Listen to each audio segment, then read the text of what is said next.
Hello, everyone.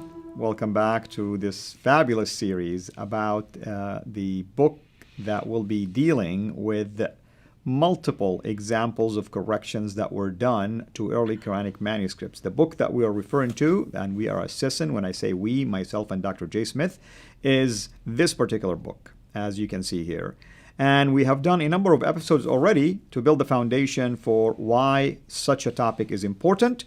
And at the same time, we've already started it to give examples from the book. And as always, it's a pleasure to have with me here in studio my dear brother, Dr. J. Smith, to continue with more examples from this book. Jay, take it away. Thank you so much. We have been able to look at really 5 of the examples that Dan Brubaker has in his book, which were highlighted first back in 2014. And we can now introduce them because this has been published. Since it's been published, now we can refer to it. And I would really encourage people to get this book. This is my photocopy of it. The book itself you can get from Amazon.com. Let's now move right into example number 6, correction number 6. And let's put that up so people can see it. Here is what we call a multiple post-production correction. So there's a number of different post-production. And when we say post-production, that means they are done after the original is written. They then put these corrections have been added to it. And we're looking at the Museum of Islamic Art, Doha, again, like the previous one in the Middle East. This is Surah chapter 5, verse 93, or Surah 5, ayah 93. And the first one you're looking at, look at the green arrow over on the right, number 1. Go ahead and read what they've inserted there. They inserted وَعَمِلُوا الصَّالِحَاتِ ثُمَّ اتَّقُوا وَعَمِلُوا. So you can see it's found on the fourth line there, except for the first وَعَمِلُوا. The rest could be a copyist error. That's true. It could easily have been put up there at a later date, which then had to be rewritten into the text and above the line. As I said, at a later date. It could just be nothing that. Maybe it's carelessness. It could be that they were inept and they realized, hold on a minute, we've got to stick this in there because it's in the Hafs text. Absolutely, and even this one could be even وَآمَنُوا, by the way, this particular one right here, which is right here. So it's difficult really to discern it, but it's obvious that they have added something after a phrase to match, by the way, a most common phrase in the Quran. Go ahead. What is that phrase?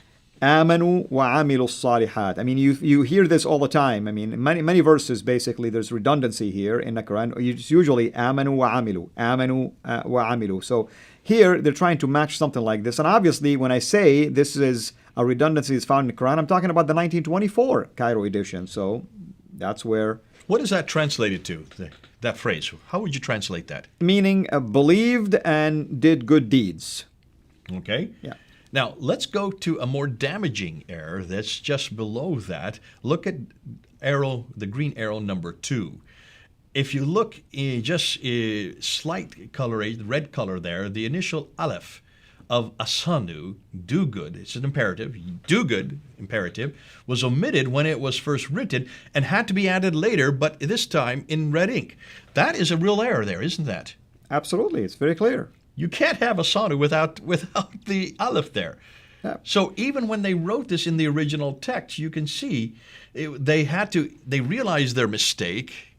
They added it at a later date. Yeah. And what's fascinating, that when they wrote it with the red ink, they also used that same red ink that was used for the diacritical marks, the dots. Maybe we talked about the diacritical marks. When they put adding the diacritical marks to this Doha manuscript, they use the same ink to realize, oh, wait a minute, here's an aleph that's missing. We got to stick the aleph in there as well. And here is an interesting case, by the way, Jay, if you allow me, to as somebody who speaks Arabic. Without the aleph, it's still an imperative, and it will read وَحَسِّنُوا, but here's what it means: improve.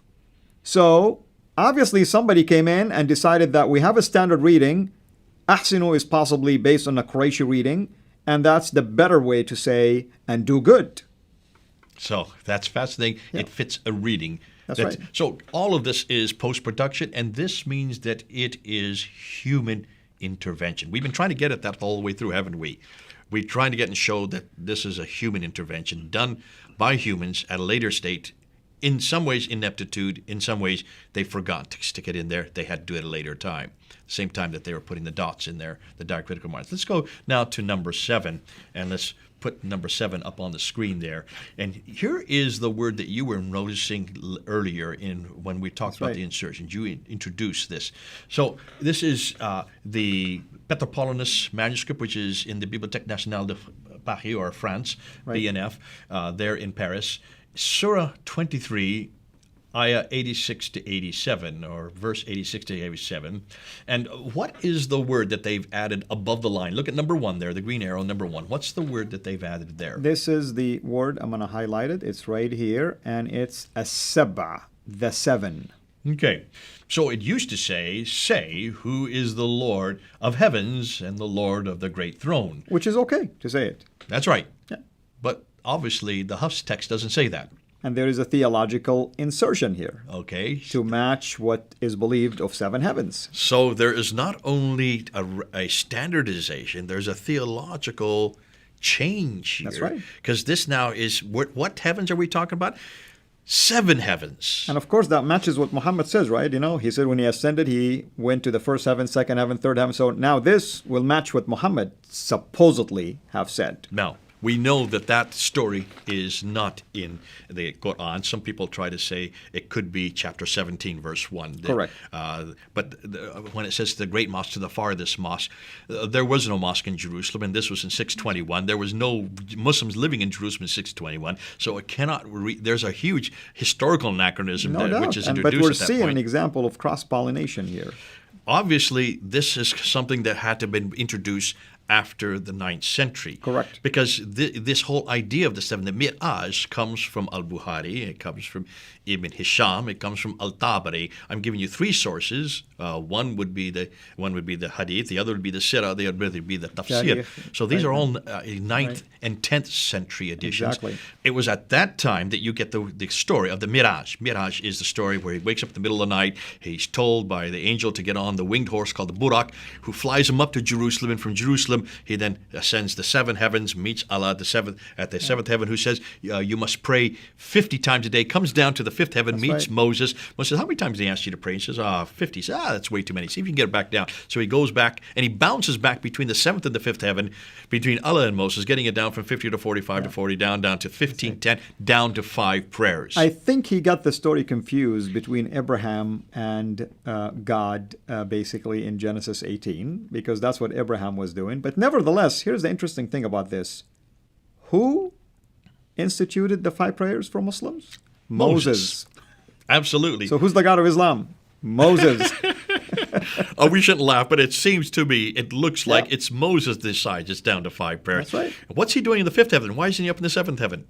He hasn't made it that high. But nonetheless, you can see that story then was introduced in the 9th and 10th century. If the Quran was written in the 7th century, like Muslims tell us, or even in the 8th century, like this manuscript would have been introduced in the 8th century, this is long before that story was there.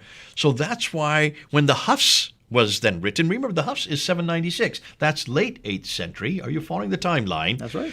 That time, then the 7 heavens were introduced, because that's why it's in the Hafs text. When they came to the Hafs text, they then had to introduce this. Well, the Hafs text only became standardized in 1924.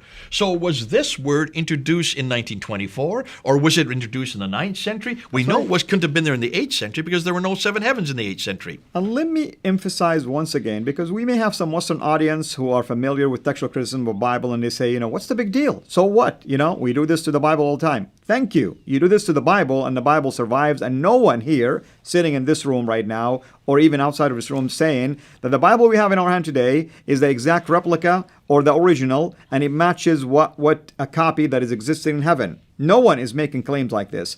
This is significant because our Muslim friends are making these kind of claims. A book called the Quran, uncreated, preserved for all of eternity, basically, and it's an exact replica of supposedly something that was revealed 14 centuries ago. This is why it's significant. Okay, now we're coming to another problem. On the same page that we're looking here, I want you now to look back at this slide again, and I want you to look at number 2. Now, remember what I've been saying. Every one of these corrections, the first 6 that we've looked at, are standardizing to the Hafs text, standardizing to the 1924 text that was standardized in Cairo, then in 1936 in Egypt, and then in 1985 all around the world. That Hafs text became the standard. We're going to show you now where there's a correction that has been added at a later date, but it doesn't agree with the Hafs text. We're going the opposite direction. That's right. That's right. And let's look at number 2. Can you see that there is an aleph in front of lillahi, Allah's? That's right. And we'll show the people right now. This is it right here. This is the alif that we're talking about. Okay, he's just circled it in red. That's in chapter 23, verse 87. That aleph has been added. Note that it is written with a narrower nib. It is written with a narrower, well, I can't even know my English, narrower nib, proving it was added later by another scribe. So what's fascinating, yet this aleph is not found with the 1924 Hafs text, suggesting that the correction goes against the text. So here you have just the opposite of what we've been saying altogether. Here's one that whoever the scribe was that put it there, or what I would suggest is this was put in by a later scribe, thinking he thought that this should be there, and then mistaken in thinking it's the name of Allah, instead of saying for God, he made it to be with a definite article, Allah. The name of God. Yeah, the God. Instead of for God, it's exactly. the God. Now, it's obviously Hafs did not agree with that, and so Hafs never put it in there. That's right. So he didn't do any help. He didn't do any help to the people, the Muslims who needed to make sure that this is standardized, because the standard text doesn't even have this. So both ways, both adding so it's standardizing, or adding so it's not standardizing and going against it, you can see the difficulty here. Absolutely. Lovely stuff. Absolutely. Now, let us tell people what else is coming. We have now the next one, which is the slide number, or the problem number 8. Number 8 is Surah 4, Ayah 149. And this is the Petropolitan. This is the one that we've already looked at. In Paris, This is the one that François Doroche has done most of his work on. He's the one that is credited with doing the research on this. Absolutely. And he has a book, by the way, that he written. It's called Quran of the Umayyads, and he's done a fabulous job on this. Chapter 4, verse 149, Surah 4, Ayah 149. Why don't you read the original there? The original says, فَإِنَّا لِلَّهِ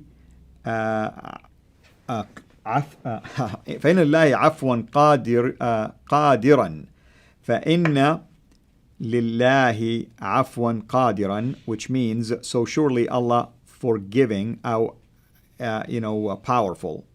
Allah forgiving, powerful. You can see there's a problem there. And I think he meant غفورا فإن الله غفورا قادرا, So, now, currently, it's the word Allah of 4:149 has been replaced with Allahu Kana, which means Allah is, employing an eraser and then overwriting it. So you can see the eraser underneath. If you look at it, it's very, very indistinct. Yeah. And I want to say again, the word also could be read afuwan, meaning forgiven, or ghafuran, so there's so many ways you can read this. So the is has been added there to make it grammatically correct. That's right. So here is where they have rubbed it off. I don't know what they had there to rub off. We can't. This is the problem with rubbings, with erasers. You don't know if there was a completely different word there. What we do know, though, is that Allah has been added. Allahu Kana has been added. And this now agrees with the 1924 And I tell you text. why Allah was added, because it makes sense, because the way it's read originally, فَإِنَّ لِلَّهِ عَفُوًا قَادِرًا, doesn't make sense. But when you say فَإِنَّ اللَّهَ, the object now or the subject, I should say, of this action, it's the God. The God. Now it makes sense. Okay. To read it this way. All right. Yeah. Let's go on to number 9. So number 9 is an insertion of the word merciful. This is also from the Petropolitan, the same one we looked at earlier. This is chapter 42, verse 5. And what is the words what is the word merciful that you see the arrows pointing to? Ar-Rahim, and it's right here. Al-Rahim, which is part of the Bismillah. That's right, Bismillah ar-Rahman ar-Rahim. So that's part of the Bismillah that you see in the Fatiha in the very first chapter. Even though this is not the Bismillah here. That's not the Bismillah here. That's right. So this has been added. It was omitted in the original, and they have had to add it at a later time. The original is just that Allah is the forgiving. Bismillah al-Rahman. Yeah. Now, currently in chapter 2042, verse 5, it is now Bismillah al-Rahman al-Rahim. They had to add the merciful And because here, Al-Ghafur Rahim, which is also a standard reading, by the way. You find it a lot in the standard 1924 reading. There has been, by the way, many attempts to enhance and smooth out the reading, technically speaking. well, in this case, in the Petropolitanus, which is dated to the early 8th century, That's right. evidently the merciful wasn't there. That's right. So the Bismillah is not the same Bismillah in the 8th century as it is in the Al-Fatiha, which, interestingly, the Al-Fatiha is also a later. In fact, this is one of the curious things that Altikulich and them said. The Fatiha is probably the latest of all the surahs to be added. And in some of the earliest manuscripts, it doesn't even exist, the earliest And Fatiha. remember, this is the Fatiha, the opener, the chapter 1 of the Quran that people read in every prayer. If they pray 5 times, they've read it 17 times at least. So they have to read this, they have to pray it. Bismillah al-Rahman al-Rahim. The right. Rahim in this case, the merciful one, is missing in the 8th century BNF, which is known as the Petropolitanus. That's right. Fascinating, because you could do a doctorate just on that verse right there. I would say that if there's anybody that's willing to do this, there are many doctorates to be done. This is all virginal material. This is all has never been done before. We're actually saying there are an awful lot of these verses that you could do, spend a whole time, a whole career on, get a doctorate for it. I'm encouraging you to do so, especially you Muslims. This is your material. We're looking at your book. This has never been done by Muslims, what we're doing today. Why is it Muslims have not done this? This is their book. Why haven't they actually showed and exposed these corrections? Why is it taking someone like Dr. Dan Brubaker to actually do all the hard work? Since all these manuscripts belong to you, Muslims. They're in your museums. They're in your libraries. Why does an American living in America have to go and actually unpack them? Does this not say there's an enormous lot of research yet to be done? And also, it tells us that you're being, I'm sorry to use the word, brainwashed not to think outside of an agenda that somebody is trying to force you to believe in. And even if you attempt, I guarantee they're going to tell you, oh, do you know how to read manuscripts? Do you know the Arabic of the Quran? Are you a scholar in it? And the list can go on and on and on. And yet you are a scholar, and you're getting your doctorate By in this the grace area. of God, we want to do what is glorifying to our Lord, and we want to invite our Muslim friends to have an opportunity and a chance to be able to examine the things that we're sharing with them. This is public knowledge, by the way. This stuff that we're sharing with you, this is the book. You can buy it. You, as a Muslim, can buy it and go and examine it. I am doing a study, also another manuscript that many articles have been written on. There's another book on it by Asma Hilali, also deals with the Sana'a manuscript. You can buy it. Go ahead and buy these books and begin to do your own homework and study. We're available. You can always go to these series, write comments, email us directly, and we would love to interact with you. But to come and attack and claim that we are just fabricating things, it's just a weak argument because everything is available for everybody these days. Anything Great else? stuff. No, I think we'll when we come back in the next video, we're going to start with number 10. Amen. One of my favorites. Thank you so much, everyone, for watching us. And until we meet again, have a blessed day. Thanks for watching. Make sure to like and subscribe. Also, hit the bell so that you don't miss future videos. And please consider becoming a patron at patreon.com/Cira International. And together we can introduce Muslims to the gospel of Jesus Christ. Thank you.